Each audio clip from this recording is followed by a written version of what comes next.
আসসালামু আলাইকুম। আশা করি সবাই ভালো আছেন। যারা ছাগলের ফার্ম করবেন,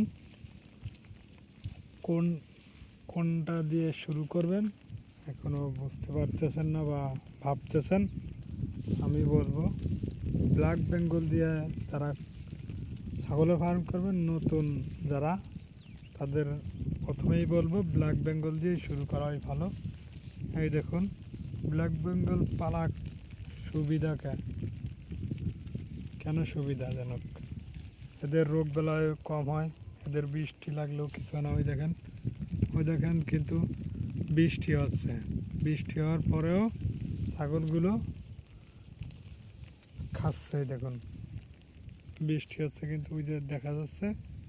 অন্য কোনো জাতের ছাগল হইলে কিন্তু এতক্ষণ বাড়ি চলে যেত। ঠিক আছে, ব্ল্যাক বেঙ্গল ছাগল পালা আলাদা শান্তি, এদের রোগ বেলায়ও কম হয়। ঠিক আছে, যদি যারা শুরু করবেন তারা ব্ল্যাক বেঙ্গল দিয়ে শুরু করবেন। এদের পালতে খুব সুবিধা। বড় জাতের ছাগলগুলো ওদের রোগ দ্রুত হয়, ওদের একটু বৃষ্টি লাগলে বা একটু বাতাস লাগলে রোগে আক্রান্ত হয় দ্রুত। কিন্তু দেশি ছাগলে রোগ বেলায় খুবই কম। যদি আপনারা ছাগল পালতে চান, ব্ল্যাক বেঙ্গল ছাগল দিয়েই শুরু করবেন। ব্ল্যাক বেঙ্গল ছাগল আপনি কেন পালবেন? এটা আমাদের দেশের আবহাওয়ার সাথে মিল আছে। এরা আবহাওয়ার সাথে ম্যাচিং করতে পারে। আমাদের দেশে বছরে একবারই শীত, বা অন্য অন্য দেশে বা 12 মাস সব সময় শীত থাকে, আর আমাদের দেশে বছরে একবার। এইভাবেই এদের গঠন, এদের জন্ম। ঠিক আছে, সব কিছু এরা সহ করতে পারে। আর এদের মাংস বাজারে খুব চাহিদা। ঠিক আছে, যারা ছাগল কিনবেন কালো ছাগলই বেশি কিনবেন। দেখবেন যে কালো ছাগল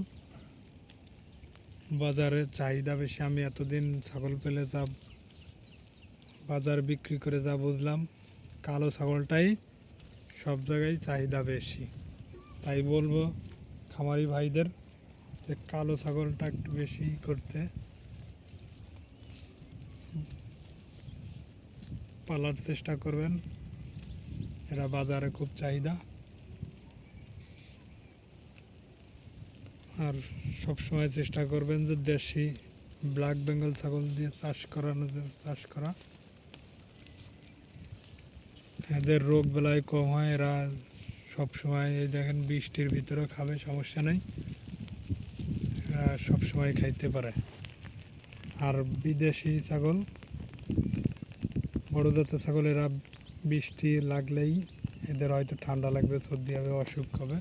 কিন্তু দেশি ছাগলের কোনো অসুখ খুব কম হয়। আমি 2-3 বছর ধরে ছাগল খামার করতেছি, কিন্তু তেমন একটা রোগ আমি পাই নাই।